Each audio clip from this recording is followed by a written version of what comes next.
Hello, everyone. How's it going? This is Immigration Attorney Mamita. I'm coming to you live to talk to you about immigration and to see the questions that you may have on your mind today. I am an attorney who practices immigration law. I'm based in New York, but I work with immigration clients all over the United States. So if you have a problem with your immigration case and I talk about something that you think I can help you with, give us a call at 212-248-7907 to schedule a case evaluation and to see if we can help you move forward with your case. So, the topic that I would like to start out for all of you today is: does your US citizen spouse make you feel guilty about your immigration status? Do they make comments to you about not having the proper working papers, about not having legal status, about not being able to travel internationally? And do they make you feel constantly guilty and down because of your immigration status? Do they also, in the alternate, also give you a lot of crap for paying money to a lawyer to fix your status and for it not getting fixed fast enough?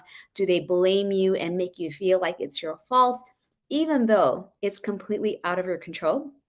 If these things are happening to you, I would like you to consider the fact that you may be eligible for a case called VAWA, which is a self petition, and it is designed to help undocumented immigrants who are married to US citizens or to green card holders be able to get legal immigration status on their own without the help or involvement of your spouse. And the reason why this is important is this: when in our US immigration laws, it is made very, very difficult to get status. So, one of the ways that you can get status is if you're married to an American citizen or to a green card holder, they can always petition for you to get your green card. But if the marriage is not working out, if your spouse is not being kind to you, if they're not being nice to you, and if they constantly make you feel like everything is your fault, that even your immigration status is your fault,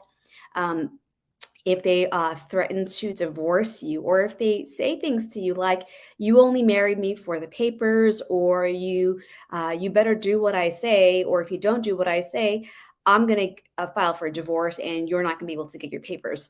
Well, these are the sort of things that show that they have an immense amount of control over your immigration case. They can pull the strings and they could make you feel helpless. They could make you feel helpless and like your life, you have no control over your own journey. You have no control over your own status, your own immigration case, because they're the ones who are petitioning for you. And the US immigration laws recognize this. And they also know that this can be a form of what is called extreme cruelty or emotional abuse. Because what emotional abuse really boils down to is whether your spouse is constantly making you feel like you're at their whim, and they do things to either to make you feel bad, pressure you to do things, or pressure you to not do things. And sometimes the fact that you're an immigrant, relying on them for their help, can actually be a factor that aggravates everything. And if that is your situation, then do give us a call at 212-248-7907 to schedule a case evaluation to see how we can help you move forward with your case. Because all that I want for all of you out there who are undocumented immigrants is I want you to be able to live a full and fair and healthy life where you can actually be the owner of your own success, the owner of your own journey. And so that you don't have to rely on somebody else, even if it's a spouse that you love, to do it, because things can get really scary when you're undocumented and you're relying on somebody else to do things for you. You might be walking on eggshells all the time, trying not to get them upset, trying to do everything according to their whims so that they stay happy. And it can get really exhausting living life like that. And that's why it's really important for you to know that there are ways out there for you to fix your status. If you're married to a US citizen or to a green card holder, that doesn't always need you to be begging them for their constant approval, begging them for their constant support in the case, or begging them for their constant cooperation. Because how many of you out there have already started the green card case with your spouse, and now they don't want to give you the tax returns, they don't want to add you to the bills, even though your lawyer may have already told them how important it is for your immigration case? And how many of you out there have been called for your immigration interview and your spouse says, I'm not going to go. I'm not going to go. Or you go to your interview and your spouse purposefully bombs the interview and starts forgetting all these things that you know that they know. And the only logical explanation is that they're trying to mess up your chances of getting your status fixed. So give us a call at 212-248-7907 to see how we can help you move forward, okay? Karunesh, hello. Ajash is asking, I filed for VAWA 6 months ago and I got my prima facie. How long should I wait for my work permit and green card? So Ajesh, for the work permit itself, through VAWA, it is taking about 8 to 10 months total. It doesn't matter when you get your prima facie. It doesn't matter when you get your fingerprints done. And the green card is going to be even longer than that because you first have to wait for your VAWA to get approved, and then it depends on your local field office. Karunesh is asking, how long does it take to get my wife's green card underneath my green card file? If you're a green card holder and you want to petition for your spouse, it's taking about, I would say, right now, probably about 2 years, possibly. But if you're outside the country, it'll probably take longer. On Instagram, hello to everyone. I hope you guys are doing well. Let's see. Navdeep is asking, IJ granted my adjustment of status and I didn't receive my green card already. Did an info pass 3 months have passed from Navdeep. Navdeep, get the liaison involved. If I did a mistake in documents to send to NVC, what do I have to do? From Nazia Imran. Nazia, re-upload your documents and tell them what the mistake was. Or sometimes NVC will reject the documents because it's incorrect. And if they reject it first, then they'll give you another opportunity to send them back in. Can a person lose the 10-year green card if they violated a restraining order for domestic violence? From Jazzy? Jazzy, that's a really good question. A lot of that depends on if you violated a restraining order. Was it a family court-based restraining order? Was it a criminal court-based restraining order? When did it happen? How soon to you getting your green card did that happen? Because if it happens within 5 years, then there are some issues that may happen. But overall, you may not lose it right away, but you may get challenged in court and you may get put into removal proceedings, but it really depends, and I don't have enough information. Something like that requires a robust criminal investigation for the immigration consequences of your conviction.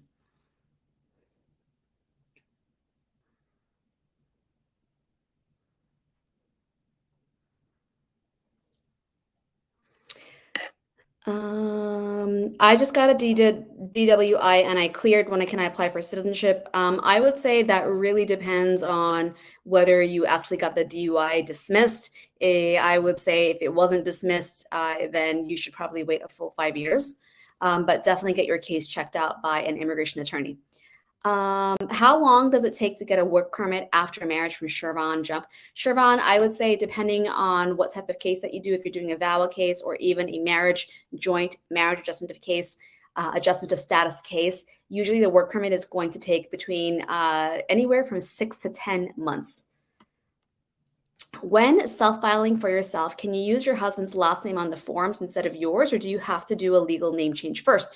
From Jamila, wait, what a great question. You don't have to do any name change at all. So here's the thing. If you are experiencing trouble in your marriage and you're filing for a self-petition because you want to take control over your own status, you don't need to be divorced. You can still be living in the same household as your spouse.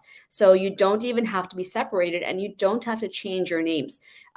So Jamila, you don't need to update your name. You don't need to change it. If your husband's last name is what you took at the time of marriage and now your legal name is your spouse's name, you can still go ahead and file your paperwork with that name. Now, of course, you may not want to use your husband's last name. And if that's the case, I would say you should just file with what your legal name is, and you can always do a name petition change later and then get everything updated at a later time.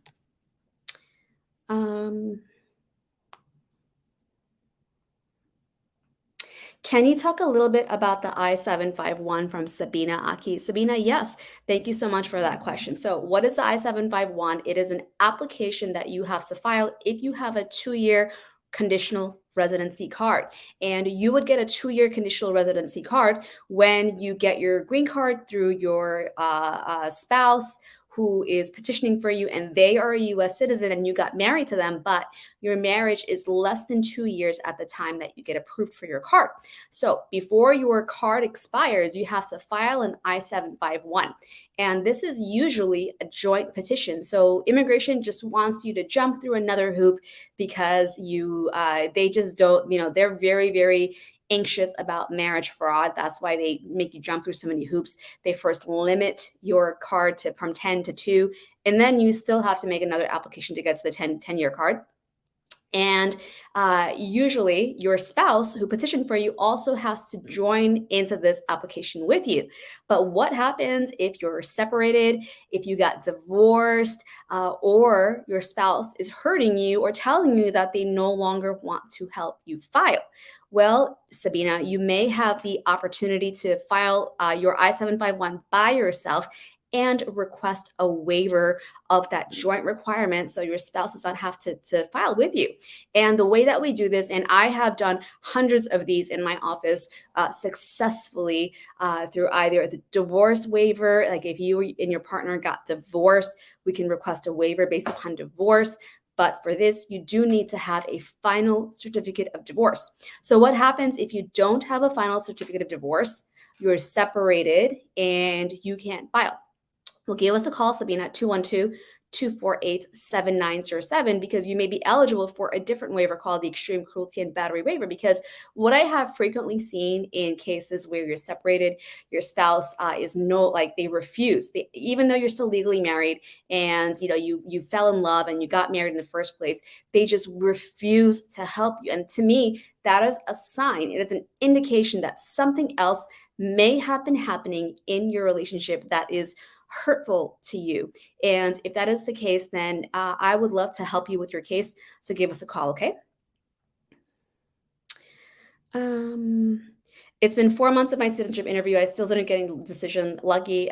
4 months is kind of normal to wait sometimes, and you can always call USCIS and make a service request. How long does it take to get a USCIS asylum interview from Raphael? Raphael, it could take anywhere from 3 months to like 6 years or more. Let's see.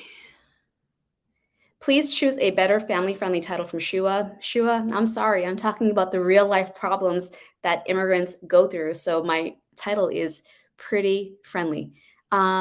Should I tell my lawyer who is handling my VAWA that I got an EAD on my own off of my AOS from Michelle? Michelle, that's a really, really good question. So you should definitely tell your lawyer, but just because you got your EAD through your joint marriage case and now you're filing VAWA, that doesn't affect, it's not going to harm your VAWA. It's not going to affect anything. In fact, you should be able to continue renewing your I-480, your work permit as long as your I-485 is pending. And if you're filing for VAWA, you should definitely tell your lawyer that you have an already pending AOS application, because a lot of times you're going to get the request for an interview. And if you get the request for an interview and your spouse, you can't ask them to join with you. They're not going to join with you. You're filing for VAWA.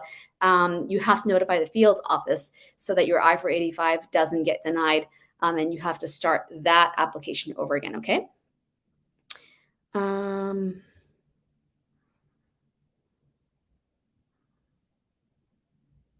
Jamila, whatever the situation is, your paperwork needs to match your passport.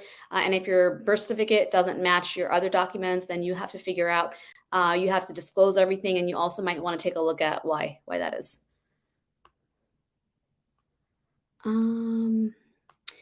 Jacqueline is asking me, been filing since 2018, fingerprints in 2020 and still waiting. Is this normal? Jacqueline, it depends on what sort of case that you have filed for, because some cases take longer than others. So since 2018 is actually normal for some cases. All right. Can you travel to just Canada with a travel document and not a green card? from Alicia. Alicia, if you have started the process for your green card and you got your advance parole, then you should be able to travel, but always discuss your case with your own lawyer to make sure that there are no problems for you to come back, okay? All right, everybody. So that's all the time that I have for today. I hope you all have a lovely day. Make sure you write my number down at 212-248-7907. I'll see you again. Make sure you give me a follow and a subscribe, and I'll see you the next time around. God bless. Take care.